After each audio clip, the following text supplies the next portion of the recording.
ஐயோ, என்னால இது முடியாது, நான் இதுக்கு சரிப்பட்டு வரமாட்டேன் அப்படின்னு என்னைக்காவது ஃபீல் பண்ணியிருக்கீங்களா? நம்ம மனசுல வர்ற ஒரு சின்ன சந்தேகம் கூட நம்மளோட மொத்த நம்பிக்கையும் காலி பண்ணிடும். ஆனா ஒரே ஒரு பவர்ஃபுல்லான விஷயம் நம்மள நாம பார்க்குற பார்வையே தலைகீழா மாத்திடும். அது என்னன்னு பார்க்கலாமா? வாங்க, நம்ம எல்லாருக்கும் ரொம்ப நல்லா தெரிஞ்ச ஒரு ஃபீலிங்லேருந்து ஆரம்பிக்கலாம். சில சமயம் நம்மளை நாமளே குறைச்சி எடை போட்டு நான் ஒன்றுமே இல்லை அப்படின்னு நினைப்போம்ல.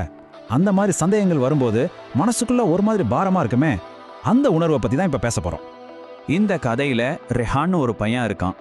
அவன் தனக்குள்ளே இருந்த அந்த ஃபீலிங்கை அவனோட அப்பா கிட்ட இப்படி தான் சொல்றான்.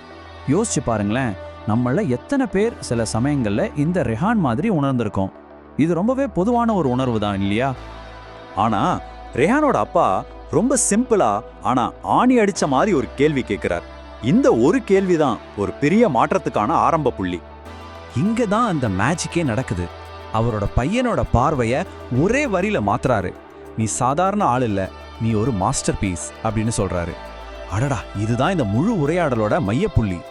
சரி, ஒருத்தரை மாஸ்டர் பீஸ்னு சொல்றதுக்கு பின்னாடி என்ன இருக்கு? இந்த பவர்ஃபுல்லான ஐடியாவுக்கு அடிப்படையா ஒரு ஆழமான ஆன்மீக உண்மை இருக்கு. அதுதான் இந்த விஷயத்தோட இதயமே. வாங்க, அது என்னன்னு பார்க்கலாம். அந்த தந்தை இப்போ ஒரு முக்கியமான தெய்வீக ஞானத்தை பகிர்ந்துக்க போறாரு. அந்த கேள்வி மூலமா அடுத்து வரப்போற ஒரு பெரிய விஷயத்துக்கு நம்மளை தயார்படுத்துறாரு.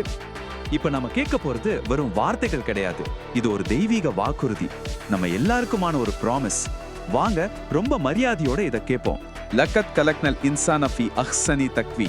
இதோட தமிழ் அர்த்தம் எவ்வளோ ஆழமானதுன்னு பாருங்க. நிச்சயமா நாம மனிதனை மிக அழகான அமைப்புல படைச்சிருக்கோம். இது படைப்பாளனோட வாக்குறுதி. அதாவது நம்ம ஒவ்வொருத்தரும் ஒரு பெர்ஃபெக்ட் டிசைன்ல உருவாக்கப்பட்டிருக்கோம். அப்போ மிக அழகான அமைப்பு இல்லனா மிகச்சிறந்த வடிவமைப்பு என்று சொல்றதுக்கு என்ன அர்த்தம்? சரி, வாங்க இந்த கான்செப்டை இன்னும் கொஞ்சம் ஆழமா பார்க்கலாம். அந்த வசனத்துல வர்ற ஒரு முக்கியமான அரபி வார்த்தை தான் அஹ்சனி தக்வீம். இதுக்கு என்ன அர்த்தம் தெரியுமா? இந்த பிரபஞ்சத்திலேயே மிகச் சரியான, மிக நேர்த்தியான, பெர்ஃபெக்டான ஒரு டிசைன்.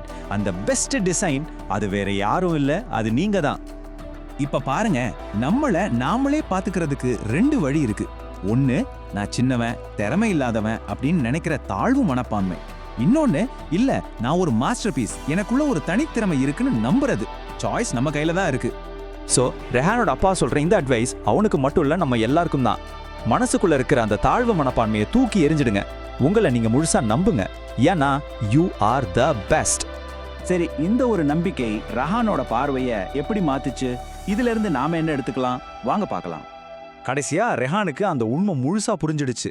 ஒரு ஹீரோ மாதிரி கெத்தா சட்ட காலரை தூக்கி விட்டுட்டு ரொம்ப நம்பிக்கையா சொல்றான், ஆமா நான் ஒரு மாஸ்டர் பீஸ். அடடா, இந்த மனநிலை தான் நமக்கும் வேணும். சரி, இந்த உரையாடலை முடிக்கிறதுக்கு முன்னாடி உங்ககிட்ட ஒரே ஒரு கேள்வி.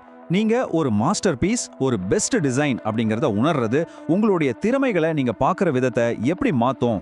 இதை பத்தி கொஞ்சம் யோசிச்சு பாருங்க. உங்களுடைய உண்மையான மதிப்பை புரிஞ்சுக்க இது ஒரு நல்ல தொடக்கமா இருக்கட்டும்.